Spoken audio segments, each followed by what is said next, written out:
In the basement of Washington's Masonic Temple is a shrine that is closed to the public. It's a memorial to one of America's most powerful men, J. Edgar Hoover, head of the FBI and a close friend of President Lyndon Johnson. But I didn't want this opportunity to go by without telling you again how proud I am of you and how glad I am that Uncle Sam's got you working for us. And if you just think that you're going to get off the payroll because you're getting a little older, you're crazy as hell. I don't retire the FBI. This is the story of how Hoover tried in secret to prevent equal rights for blacks, legislation Johnson wanted more than any other law. Looks like it's about time to stop talking. I just think that we're going to have them out in the streets again if we don't make some little progress. The man Johnson needed as an ally was Martin Luther King, the very man Hoover wanted to destroy. Hoover's plot took place in a twilight world away from the cameras, so we have used actors to illustrate many of the scenes in this film. But what was recorded at the time were telephone calls between President Johnson and key players in the drama. These are the calls you will hear in the film.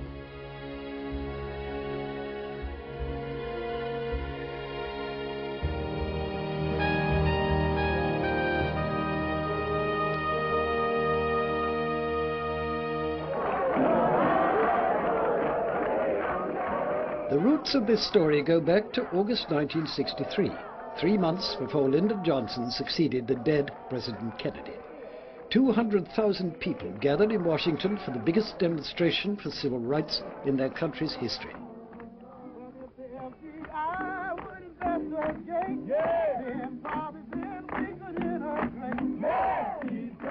After a summer of direct nonviolent action in America's Deep South, black leaders decided to lift their campaign to a national level with a march on Washington.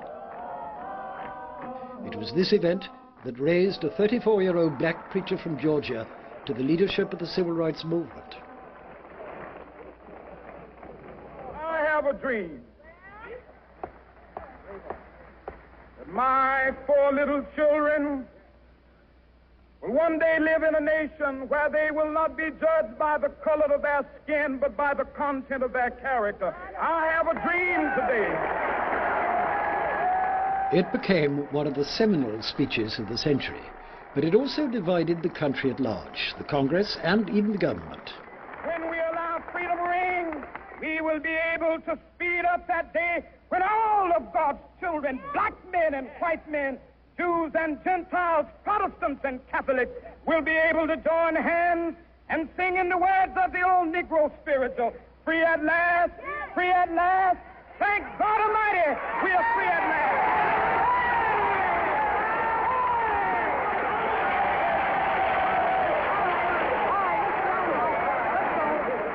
That was a wonderfully moving and eloquent speech. It had an enormously positive effect in the country at large, but also in the White House with the President Kennedy, with the Attorney General. They thought it was a magnificent speech. Where King's speech did not go down well was in J. Edgar Hoover's office a mile down Pennsylvania Avenue. This was the FBI's analysis drafted for Hoover that night. Negroes constitute the greatest single racial target of the Communist Party USA. I believe in the light of King's powerful demagogic speech that he stands head and shoulders above all Negro leaders put together when it comes to influencing great masses of Negroes. We must mark him now as the most dangerous Negro in this country. 3 months later, John Kennedy was dead and Lyndon Johnson was president. The succession pleased Hoover. The Kennedys had disliked him, and he saw Johnson as a Southerner with an ambiguous record on civil rights as well as a personal friend. One of Johnson's first telephone calls from the Oval Office was to Hoover. You're more than the head of the Federal Bureau as far as I'm concerned. You're my brother and personal friend, and you have been for 25, 30 years. I got more confidence in your judgment than anybody in town. I certainly appreciate your confidence. Thank you.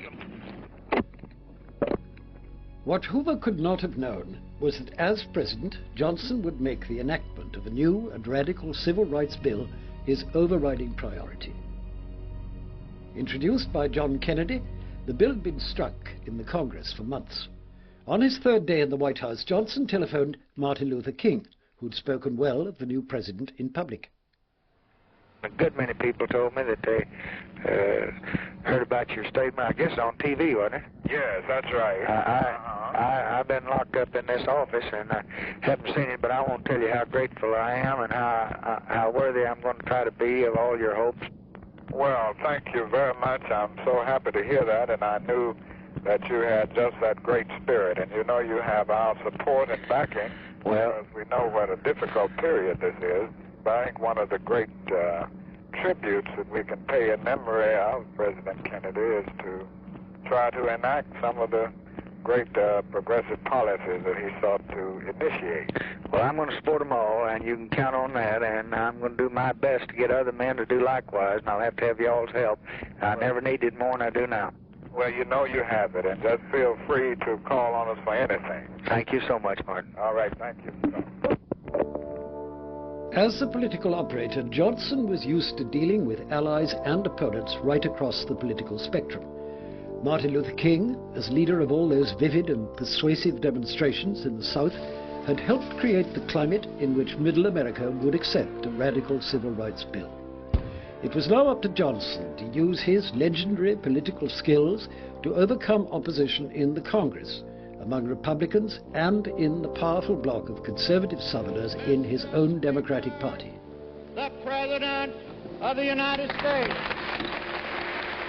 Johnson telephoned his principal ally on Capitol Hill, the Liberal Senator Hubert Humphrey.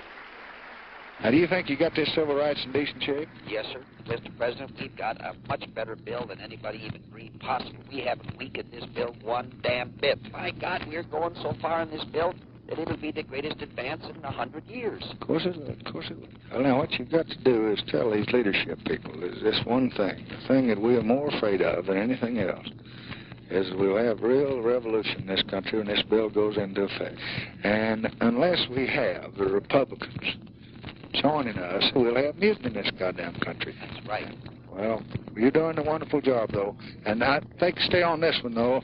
Yes, sir. All right. All right.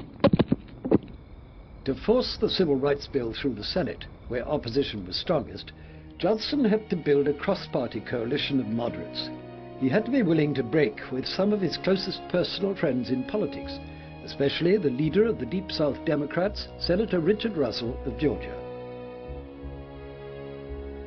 Senator Russell and the president sat knee to knee on the second floor of the White House.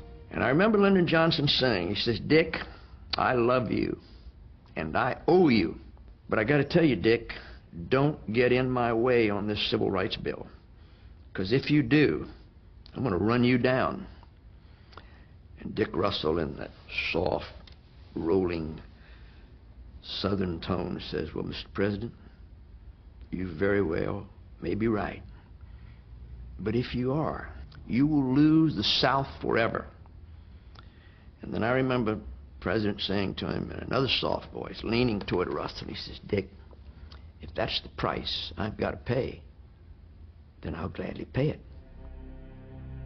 Johnson's other intimate friend, Edgar Hoover, also stood for the opposite of what Johnson was trying to achieve. Hoover was a white supremacist at the head of a white FBI. To him, black civil rights leaders were left-wing agitators, probably in the pay of the Kremlin. In the eyes of their Soviet comrades, the communists in this country have a vital role in the march toward world enslavement. They are, by Nikita Khrushchev's own description, a valuable arm of the international conspiracy against God and freedom. And the sooner every American faces this fact, the stronger our position will be. We must shed our complacency and aggressively meet this challenge. Under Hoover, the FBI had become a political police force, using bugging, telephone tapping, burglary, and forgery, all in the name of internal security. In August 1963, Hoover had set up a special unit to watch Martin Luther King. It reported that the American Communist Party had planted 2 senior and secret members in Dr. King's entourage, where they had become close advisors. One was a Jewish lawyer named Stanley Levison. The other was a former young socialist, Clarence Jones. Was I ever, in fact, a member, a card-carrying member of the Communist Party? The answer is no. It's not as if Martin King could be led by the nose by a Stanley Levison or by a Clarence Jones. That's absolutely nonsense. Martin King, to Hoover, was a Negro that he couldn't control. He was, in the classic case, the uppity, arrogant nigger. Without providing any evidence of communist infiltration, Hoover had persuaded the Attorney General, Robert Kennedy, to authorize telephone taps on Dr. King and the two subversives he was supposed to be consorting with. Kennedy agreed to a trial period of 1 month's secret surveillance.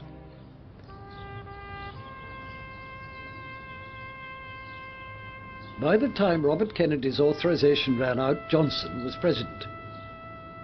Hoover quietly kept the taps in place.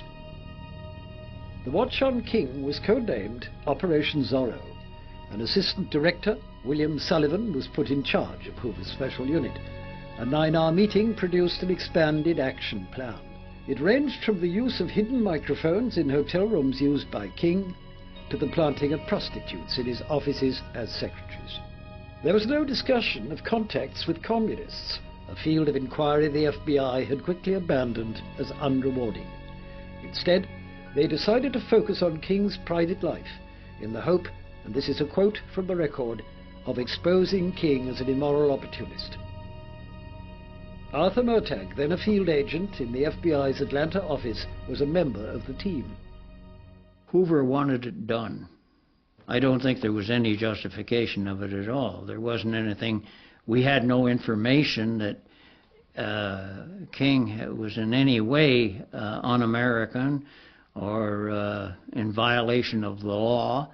The Bureau was interested in destroying him because Hoover wanted him destroyed. The FBI's operation now moved from Washington to Atlanta. There, King's organization, the Southern Christian Leadership Conference, was placed under 24-hour surveillance. In December 1963, FBI agents set up shop in an unoccupied building on the opposite side of the street. Everyone entering and leaving was photographed, including King, who was to be followed wherever he went in America. The agents involved all knew the objective: to gather evidence Hoover could use to destroy King as a civil rights leader. They started off hating him because he was black. He was I hate to use the phrase, but he was a nigger. The agents that I was working with on this particular squad had been brought up to believe that all black people were dangerous, that they were dishonest, that they lacked character, that they were sexual perverts, all kinds of hatred. Murtagh says it was the most extensive surveillance operation ever undertaken by the FBI. Inside the Bureau's Atlanta headquarters, 10 agents assigned to the case were given their own segregated area. In one room, agents recorded all telephone calls to and from King's offices and his home on nearby Johnson Street. In another room, again according to Murtagh, Hoover's G-men busied themselves by dreaming up imaginative schemes for the entrapment of the Reverend King. Whether the new president knew what his friend Hoover was up to, we do not know. What is clear is that while Hoover was trying to sabotage progress on civil rights, Johnson was doing everything he could to promote it. He telephoned Mrs. K. Graham, publisher of the Washington Post. Hello? Hello, Mr. President. Hello, my sweetheart. How are you? Well, I'm fine. Are you? You know, the only one thing I dislike about this job is that I'm married and I can't ever get to see you. I just hear that sweet voice and it's always on telephone. And I'd like to break out of here and be like one of these young animals down on my ranch, jump a fence. Now, that's going to set me up for the mud. Then he got serious. The president wanted the Post to attack Republicans who were blocking his bill's progress by refusing to assign a petition that would allow it to be debated. Now, every person that doesn't sign that petition has got to be fairly regarded as being anti-civil rights. But I don't think any American can say it. He won't let them have a hearing. that is worse than Hitler did. So we've got to get ready for that, and we've got to get ready every day, front page, in and out, individuals, why are you against a hearing? And point them up and have their pictures and have editorials and have everything else that is in a dignified way for a hearing on the floor. It was now Christmas time, and after 4 exhilarating weeks in power, the President was spending the holiday at his Texas ranch with Lady Bird and the girls Linda Bird and Lucy Baines. With his Civil Rights Bill uppermost in mind, Johnson now hit on the novel idea of inviting half a dozen black leaders and their wives to the ranch. From the ranch, he called his civil rights advisor at the White House, Lee White. Lee, this is a little risky, but I want to get your judgment on it. I thought we might invite Roy Wilkins and Farmer and Luther King come down here and talk to me about my State of the Union message. Just bring them deep in the heart of Texas and have them at my home and have lunch with me. And if you want to bring one of the women, bring one of those Negro women. I think it'd be a pretty dramatic thing for the nation to just have them in my home and have them talking to me about the State of the Union message. Thank you, Lee. Sadly, a winter storm intervened. The excursion was cancelled. Instead, King and the others were invited to meet the President at the White House after the holiday. From New York, Clarence Jones booked a suite for King at the Willard Hotel in Washington. The FBI intercepted the call. On the afternoon of January the 5th, Special Agent L.W.P. Churndorf led a 3-man team on an illegal break-in at the Willard. Operation Zorro now took a significant turn. For the first time, the agents deployed hidden microphones, 7 altogether, not to gather evidence of subversive contacts, but to find out what King might do in the privacy of his hotel room. I had to assume that they would be tapping him and watching him and under surveillance, so he should be careful, all right? I don't think he had any idea, I certainly didn't, of the magnitude or the detail of the surveillance. I think if he had, I think he would have been petrified. Early next morning, King left his Atlanta office for Washington. FBI Atlanta passed his arrival time to FBI Washington, 10:24 a.m. King was observed at National Airport. After checking in at the Willard Hotel, King left for the White House, where he joined 3 other black leaders. I think the President is doing a very good job in civil rights. He has made it clear publicly and privately that he's committed to civil rights in general and to the Civil Rights Bill in particular. And from all indications, he plans to take a forthright stand on this issue, and a very consistent one. So as it stands now, we feel that the President is doing a good job. Thank you. James Farmer was one of the 3 black leaders with King. Come right in, Mr. Farmer. Sit down in that big chair. That's a Texas-sized chair. And as he was jerking my arm out of the socket, his phone rang. And he answered it. It was some senator returning his call. And he was twisting this caller's arm, trying to get him to commit himself to vote for the Civil Rights Bill. Now, you either for civil rights or you're not. You're either the party of Lincoln or you ain't. And that's about God put up or shut up. And we've been talking about this for 100 years. Looks like it's about time to stop talking. And I just think that we're going to have them out in the streets again if we don't make some little progress. He was doing all that he could, and all the while he was throwing a glance at me to make sure that I was listening. So, here was the liberal Lyndon Johnson leading America into a social revolution, and there was the head of his federal police force going all out to frustrate him. Friends of Martin Luther King have told us that on his travels in the South, King never felt physically safe. But at the Willard Hotel in Washington, King thought he could relax with his friends. King didn't know about the listening post the FBI had set up in the next-door suite. For 17 hours, agents recorded conversations between King and several colleagues and visitors, 2 of whom were women. Clarence Jones, who was there, does not deny that King had sex during his stay. He blames King for falling into an FBI trap. Putting aside the morality of the issue, it's a question of the politics of the issue. The politics of the issue was that it was politically irresponsible.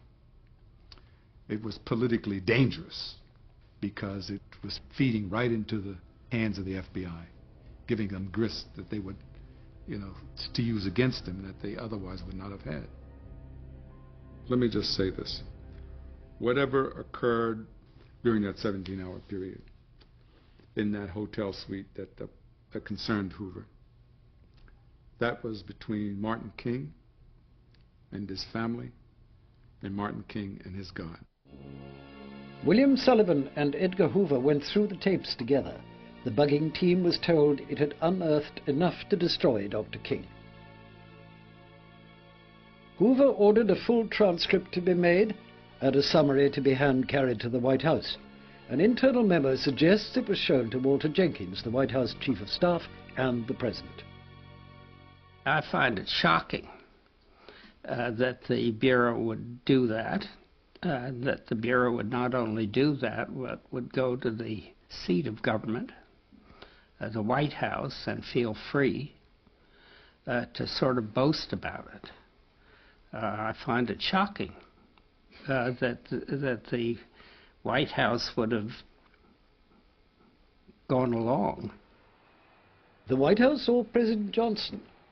Neither in the LBJ telephone tapes nor in any other available records is there any evidence pointing to Johnson's involvement.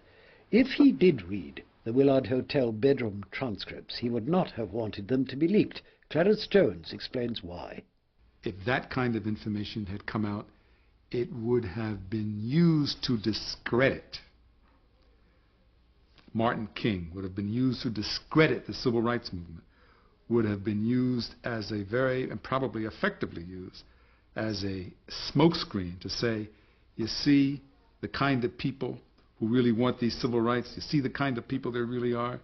You're not dealing with people who are legitimately oppressed. You're not dealing with people who are people of character or good morality and all this moral plea to the consciousness. Look at the kind of people they are.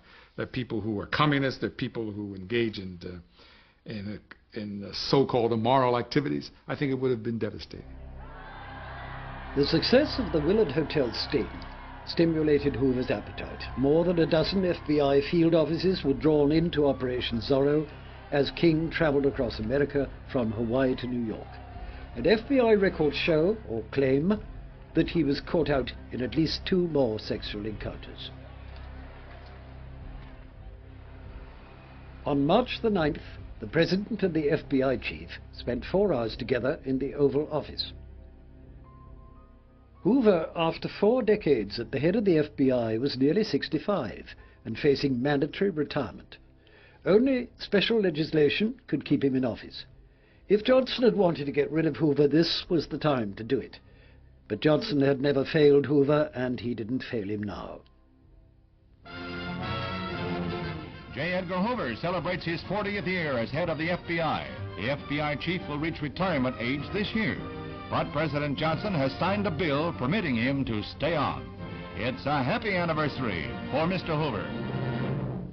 I'm very proud to join in this tribute to one of America's most outstanding public servants, J. Edgar Hoover. We are especially fortunate to have Mr. Hoover's strong personal dedication to maintaining the high standards of protection for civil liberties of the individual under our system of law. In June, the Civil Rights Bill was still bottled up in the Senate. As Johnson had feared, the Deep South was in ferment, with thousands of black and white students from the North flooding into states like Mississippi to force the pace of radical reform. To the Southern white establishment, it was an invasion of left-wing radicals. The hardcore of this group are your beatnik-type people. Long beards, ringlets of hair on the back of the neck, down almost to the shoulder blades. strictly nonconformists, some of them that you would call weirdos. In Jackson, his state capital, the governor had recruited 100 extra men for riot control and had bought them an armored car, 200 shotguns and gas masks. We are going to see to it that law and order is maintained, and maintained Mississippi style. The president got on the phone again to his friend from Georgia, Richard Russell.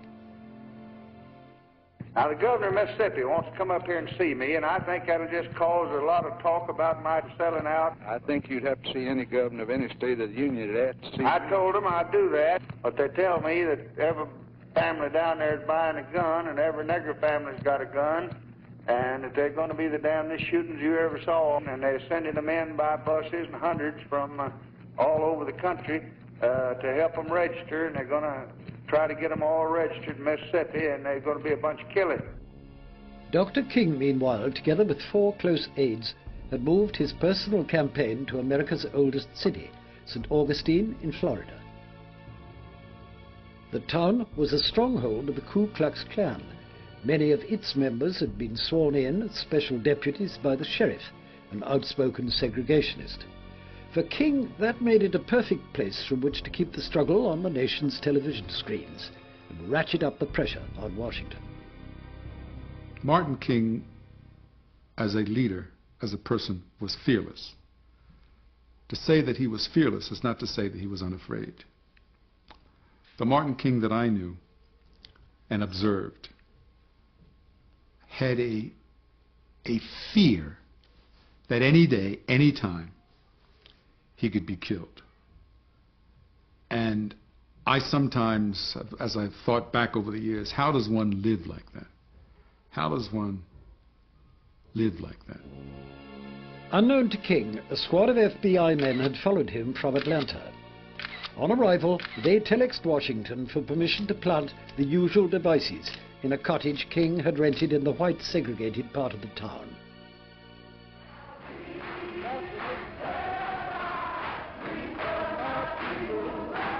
When King demanded the desegregation of beaches and swimming pools, hotels and lunch counters, local whites denounced him as an outsider nigger and communist. When he received death threats, he went to a local church and announced that he would stay in the town.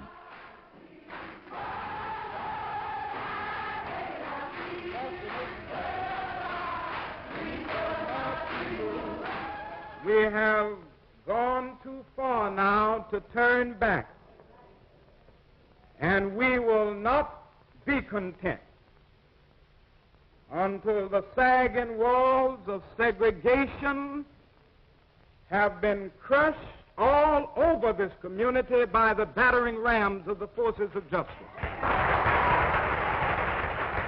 King intended his presence in St. Augustine to attract the media, national as well as local. Cameras were there to catch local whites beating black kids trying to swim from the beaches. The networks were there when pickets tried to anticipate the passage of the new Civil Rights Bill by attempting to integrate a local restaurant.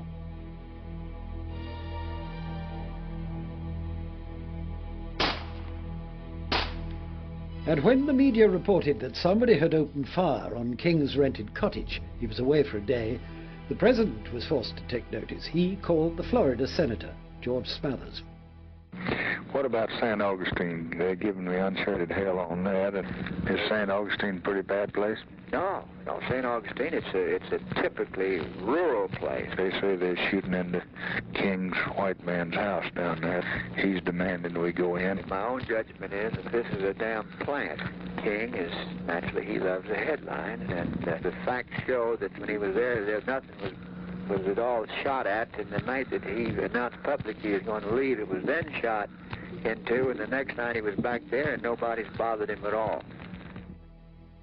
King was not a man to pass up a chance to prod President Johnson.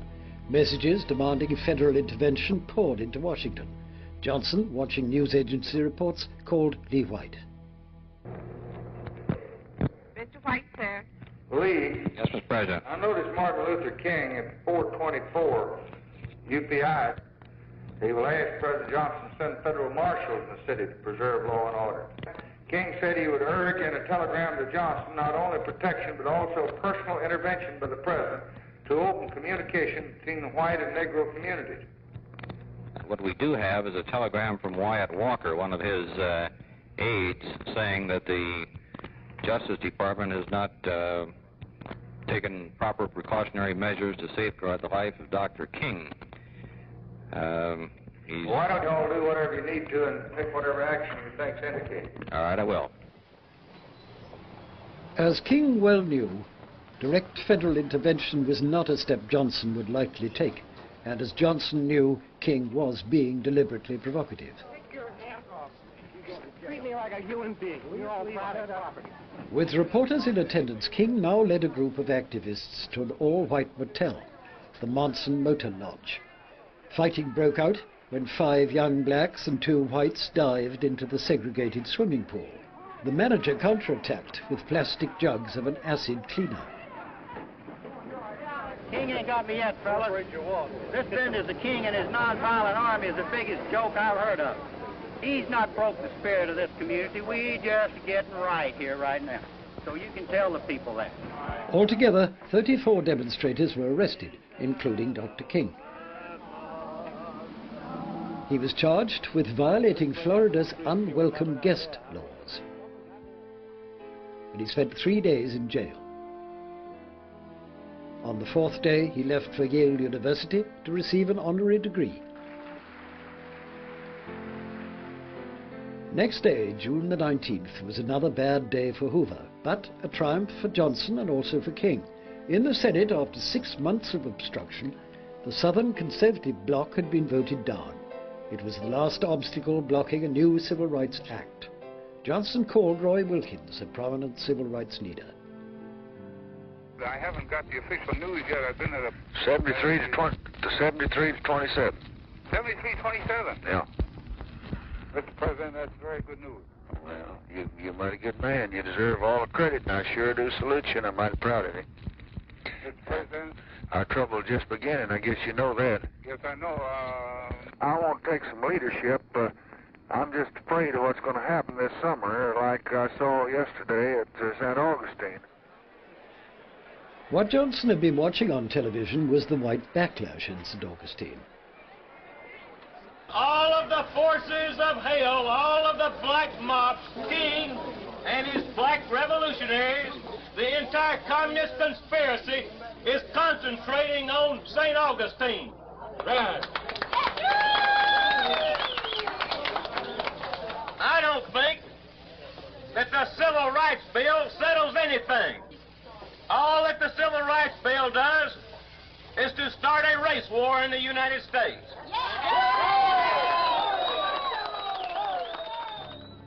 On July the 2nd, the 1964 Civil Rights Bill, outlawing institutionalized segregation, was approved by the Congress and signed into law in the East Room of the White House.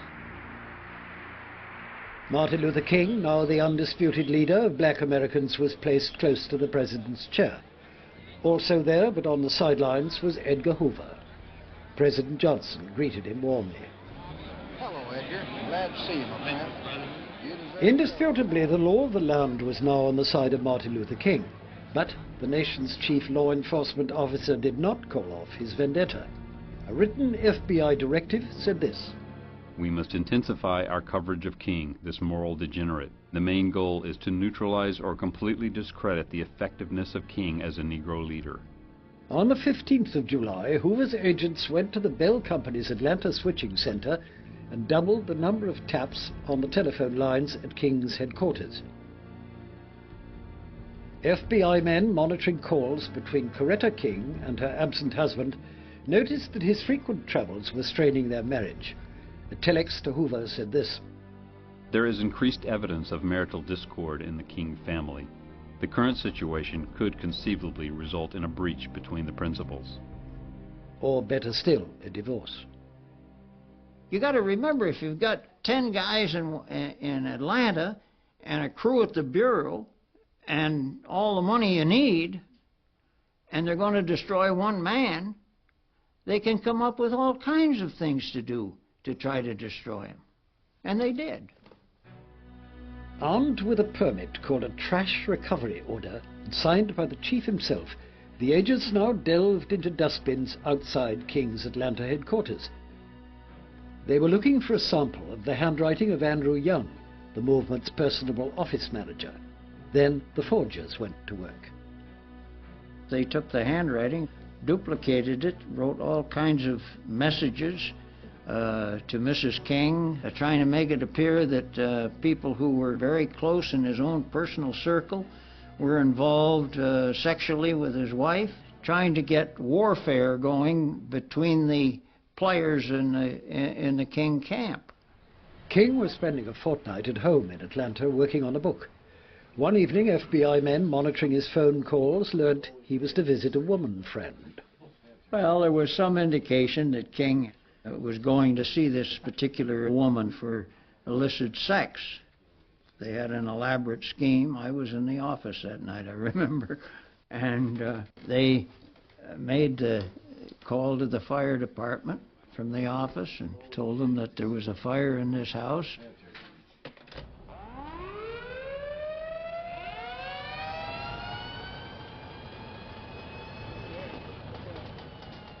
They raided the house.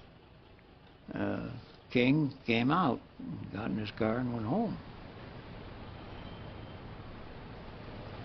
Psychological warfare, to try to destroy the man any way you could.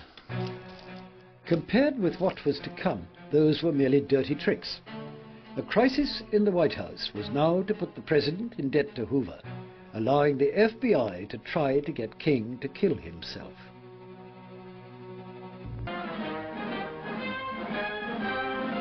In the autumn of 1964, Lyndon Johnson was unassailable. His record of legislative achievement outshone even Franklin Roosevelt's. His election by a landslide was a certainty. Then, a month before polling day, a political lightning bolt struck the White House and forced the president to appeal for help to King's tormentor, J. Edgar Hoover. On the evening of October the 7th, the White House Chief of Staff, Walter Jenkins, left his office at the end of an 18-hour day and walked to the nearby YMCA. There, he was caught in a lavatory with another man and arrested on a morals charge. 30 years ago, it didn't do to be gay, certainly not in high places. Jenkins was not only one of the few who'd seen the FBI files on Dr. King. For years, he'd been the keeper of Johnson's personal secrets, as well as weighty matters of state, and he could have been open to blackmail. Lyndon Johnson was always inclined to panic at election time. Promptly, he accepted Jenkins' resignation. But to Lady Bird Johnson, a compassionate woman who was campaigning on her own in the Midwest, they were abandoning a close family friend. Go ahead, please. Darling, when questioned, and I will be questioned, I'm going to say that this is incredible for a man that I've known all these years. It can only be a nervous breakdown. I wouldn't say anything because it's not something for you to get involved in now. All right. I think if we don't express some support to him, I think that we will lose the entire love and devotion of all the people who have been with us. Talk to Ms. Jenkins. All right. She's called me this morning, honey. Yes, what'd she say? She is so hysterical and so bitter. It's dreadful. She feels that her life is ruined, that their life is ruined, and it's all been laid on the altar of working for us. Was she angry with us?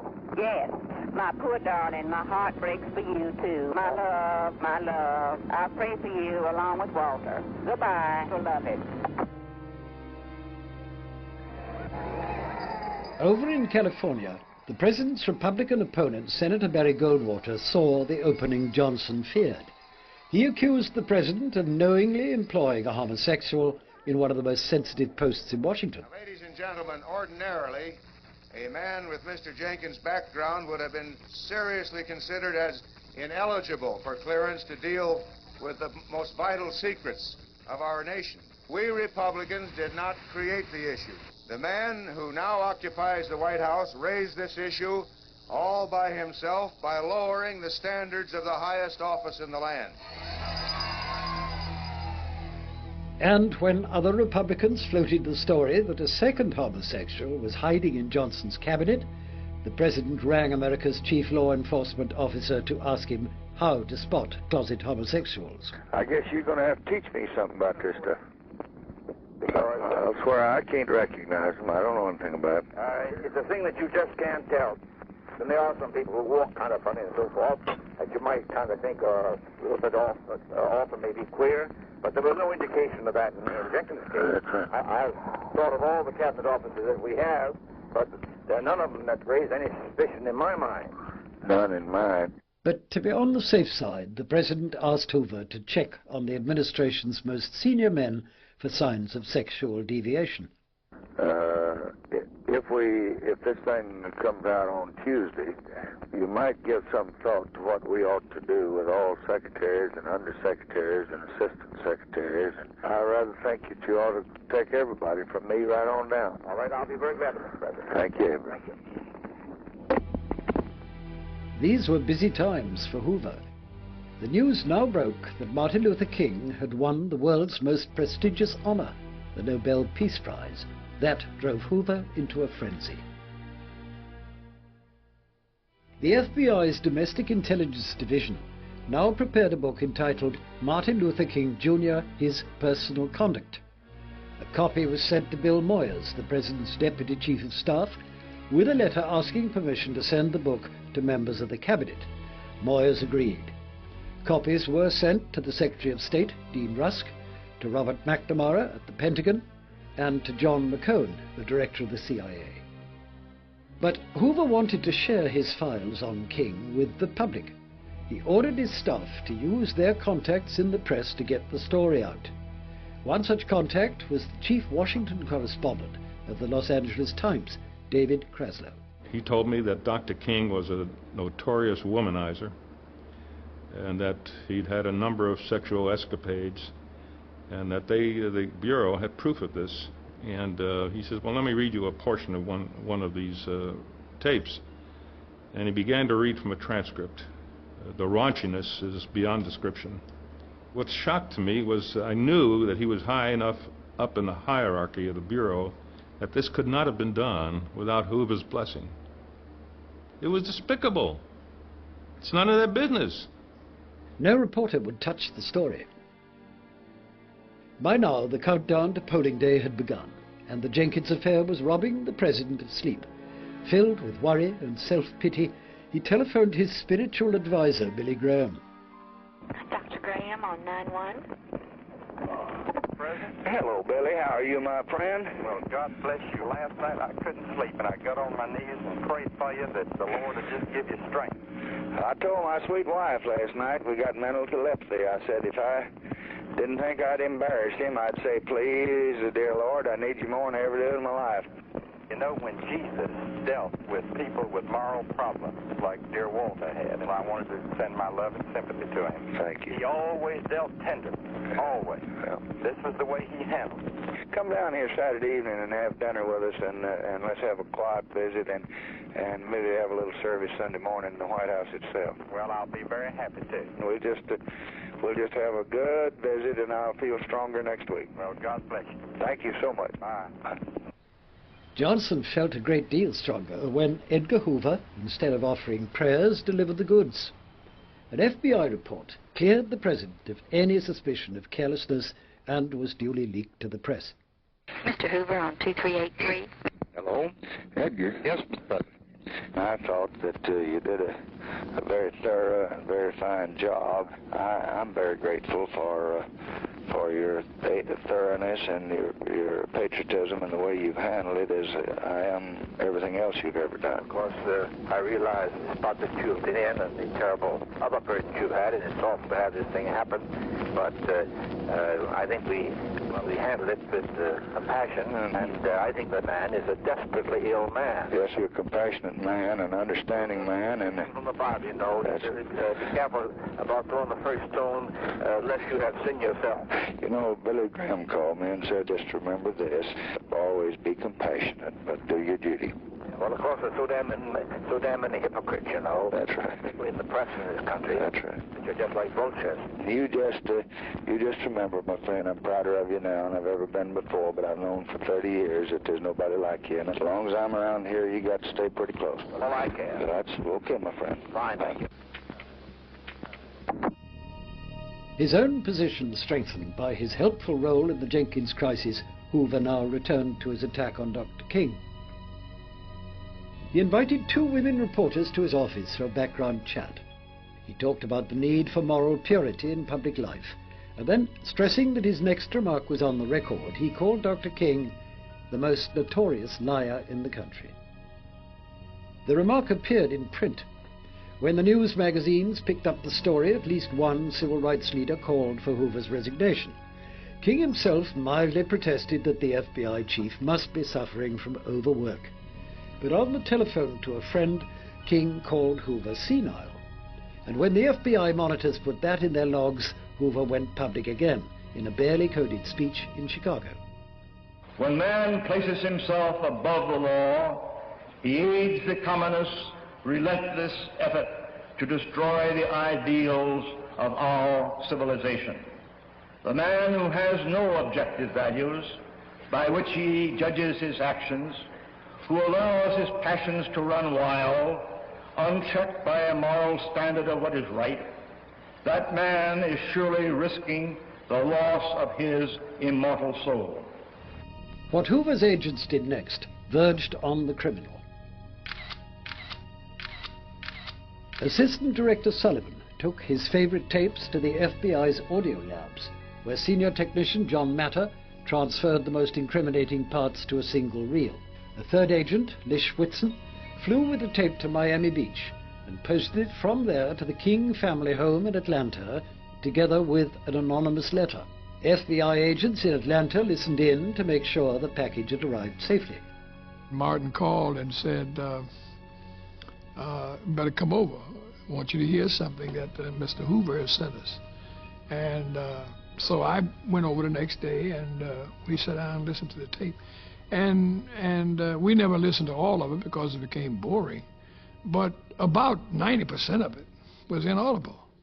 It was clear evidence of the extreme desperation of Mr. Hoover to destroy Martin. And Martin didn't tell me over the phone that there was a note accompanied that suggested he ought to take his own life. Years later, a handwritten copy of that note was found in William Sullivan's desk at the FBI. Here is part of it. King, look into your heart. You are no clergyman, and you know it. Like all frauds, your end is approaching. Lend your ear to the enclosure to your hideous abnormalities. There is only one thing left for you to do, and you know what it is. You have just 34 days in which to do it. You better take it before your filthy, abnormal, fraudulent self is bared to the nation. When we read that, we were furious with Mr. Hoover. We had prayer, and then we laughed at him. How ignorant, how unaware they were of the depth of our commitment to the struggle. To think that kind of gossip and slander would drive Dr. King to take his own life. It seems highly unlikely that Hoover ever told the president about this last-ditch effort to dispose of Dr. King. In any case, nothing as outrageous was ever tried again. But the bugging continued all through the Johnson years until the day King was murdered in 1968. The FBI at the time was an institution was out of control. It was a lawless institution, from its own point of view even. And it was directed by a man who I think was truly demented. The existence of the King surveillance tapes became public knowledge 3 years after Hoover's death in 1972. The court ruled their content be sealed until the year 2027. The existence of the Lyndon Johnson tapes was a well-kept secret until 5 years ago. Then, the first batch of altogether 600 hours of calls were released uncensored by his heirs. Johnson seems not to have cared whether publication would add luster to his reputation or damage it. But with only a quarter of the tapes in the public domain so far, it is clear that this will be the most complete record ever of an American presidency, and very probably the last of its kind.